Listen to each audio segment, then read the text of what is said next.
हाय। इन दिनों लेटा रहता हूँ मैं बिस्तर पर। दरअसल स्लिप डिस्क की प्रॉब्लम हो गई है। अभी होली के दिन, ये जो होली गई है, हम लोग सब खेल रहे थे छत पर, पूरा हुड़दंग मचा रहे थे। और कुछ यार दोस्तों ने होली खेलने के दौरान पानी से एक टब भरा हुआ था, तो टब में मुझे डाला और फिर वो कपड़े उपड़े फाड़ने जैसा सारा कार्यक्रम होता है वो सब कुछ हुआ। सडनली उसके थोड़ी देर बाद मुझे ऐसा लगा कि जैसे मेरी बैक में पेन हुआ। अब मुझे लगा शायद नॉर्मल बैक पेन होगा, फिर वो ज़्यादा बढ़ गया। फिर अब इतना मैंने उसको सीरियस नहीं लिया।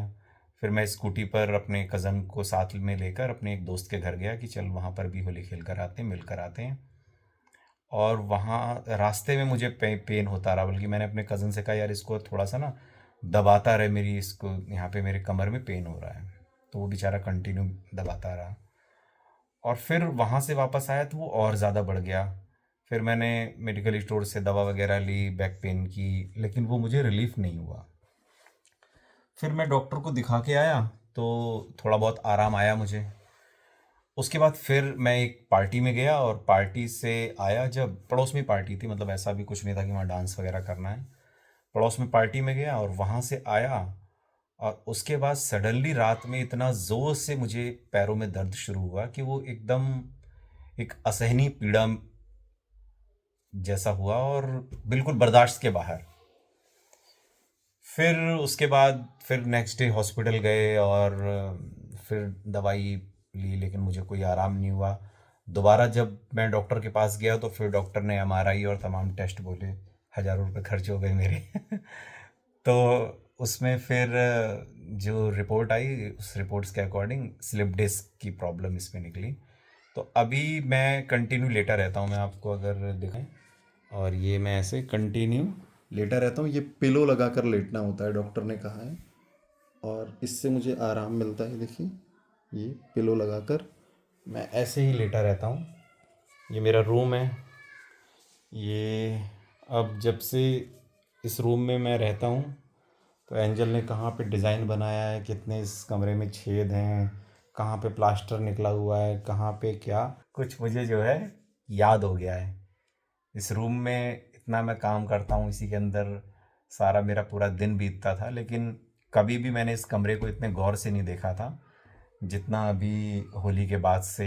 जो ये 10-15 दिन बीते हैं जब से मैंने इस कमरे को पड़े पड़े इसमें देखा है। लेकिन जैसे जो मेरे करीबी लोग हैं, जो मेरे यार दोस्त हैं, वो बहुत अच्छे से एक चीज़ जानते हैं कि ये अकेला नहीं रह सकता कभी भी।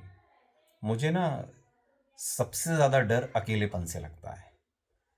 और इसलिए मैं क्या है कि लोगों से ये मौके ढूंढता हूँ कि मैं लोगों से मिलूँ, बातें करूँ। लेकिन फिर क्या है, धीरे धीरे धीरे धीरे जब हम ज़िंदगी में आगे बढ़ते रहते हैं तो बहुत सारी चीज़ें पीछे छूट जाती हैं। जैसे मैं पहले आज तक में था तो वहाँ बड़ा फैमिलियर माहौल था, और तो अकेलेपन जैसी तो कोई बात नहीं थी। आज तक छोड़ने के बाद जब मैं सुधीर चौधरी को मैंने ज्वाइन किया तो वहाँ बड़ा मुझे अकेलापन लगा, क्योंकि एक तो मैं अपनी टीम में अकेला था, as a social media manager मैंने ज्वाइन किया था। तो नया वो स्टार्टअप था उनका भी, और टीम भी नई थी, बाकी लोग जो आउटपुट पर थे। तो फिर वहाँ अकेलापन इतना ज़्यादा हावी होने लगा कि अगर कोई मुझसे मिलने भी आता था, मेरे पुराने चैनल से आज तक से कई लोग आए मुझसे मिलने के लिए, तो मैं बड़ा इमोशनल हो जाता था उनसे मिलकर कि यार मतलब इतना यहाँ अकेलापन मुझे लगता है। खैर मैंने उस अकेलेपन से दुखी होकर वो जॉब भी छोड़ दी। मुझे लगा कि चूंकि पहले के भी जो चैनल्स थे, मैंने जहाँ काम किया था, या फिर आज तक के ही कितने लोगों ने, मेरी एक कुलीग थी, कलीग, उन्होंने भी मुझे सलाह दी कि तुम अपना ही जो तुम्हारा चैनल है द बॉलीवुड रेडियो, तुम उसको कंटिन्यू क्यों नहीं करते, वो अच्छा चल सकता है। और बहुत बढ़िया वो हो सकता है, वो अच्छा इवन कर रहा है, उसको और उसमें फुल फ्लैश करोगे तो। ये तमाम चीज़ें जब फिर दिमाग में घूमी तो मैंने कहा ठीक है यार, एक डिसीज़न लेते हैं, करके देखते हैं। तो फिर मैंने अपना द बॉलीवुड रेडियो का मैंने एक सेटअप भी घर में बनाया, मैं आपको देख, ये देखिए, ये ये ग्रीन पर्दा, ये छतरियाँ ना पहले यहाँ पे रहती थी, इधर लगी रहती थी, एक छतरी इधर और एक छतरी इधर। लेकिन जिस दिन ये छतरियाँ उस पार रखी गई ना मेरे बेड रेस्ट के बाद, मैं बहुत भावुक हो गया था। इवन काफ़ी इमोशनल हो गया था मैं।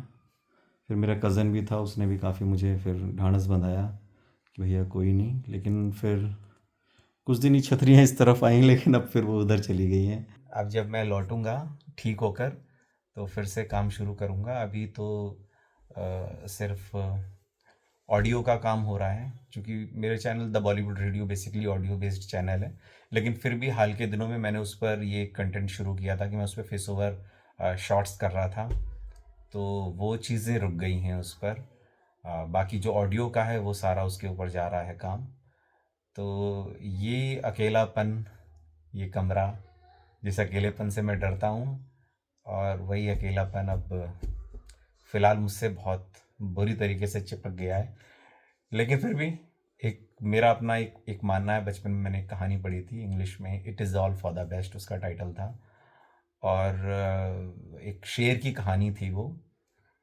और जंगल में वो शेर घूम रहा होता है, और उसके पैर में कांटा चुभ जाता है और वो बहुत परेशान होता है। तभी उसको एक एक जो जंगली व्यक्ति होता है, जो जंगल में मतलब रहता है, वो उसके उस पैर के कांटे को निकालता है।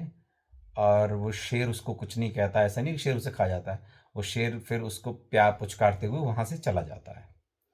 कुछ समय के बाद जब उस शख्स को किसी जुर्म में पकड़ा जाता है और उस नगर के राजा उसको ये सज़ा देते हैं कि इसे एक भूखे शेर के आगे इसको छोड़ा जाए, और ये सारा काम एक पब्लिक के बीच में होगा, मतलब भीड़ में होगा।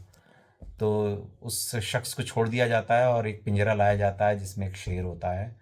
और फिर जैसे उस शेर को बाहर निकाला जाता है, तो वो शेर जब उस शख्स के पास जाता है तो उसे खाने की बजाय वो उसके पैर चाटने लगता है, क्योंकि वो पहचान जाता है कि ये वही शख्स है जिसने मेरे पैर में से वो कांटा निकाला था।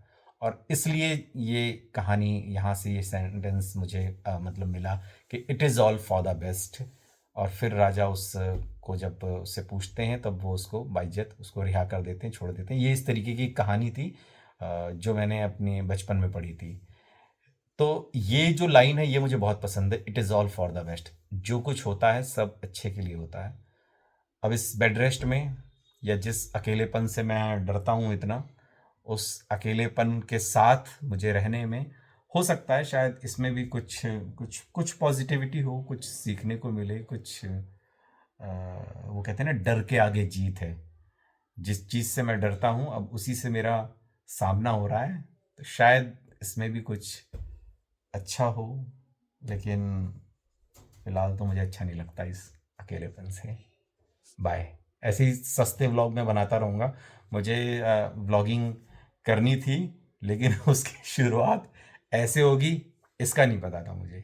लेकिन मैं अपना कोशिश करूँगा कि आपसे मिलूँ इसी तरीके से और बातें करूँ, क्योंकि आजकल मैं उठ तो नहीं सकता बिस्तर से, सिर्फ लेटे लेटे जो कर सकता हूँ वही करता हूँ। बाय।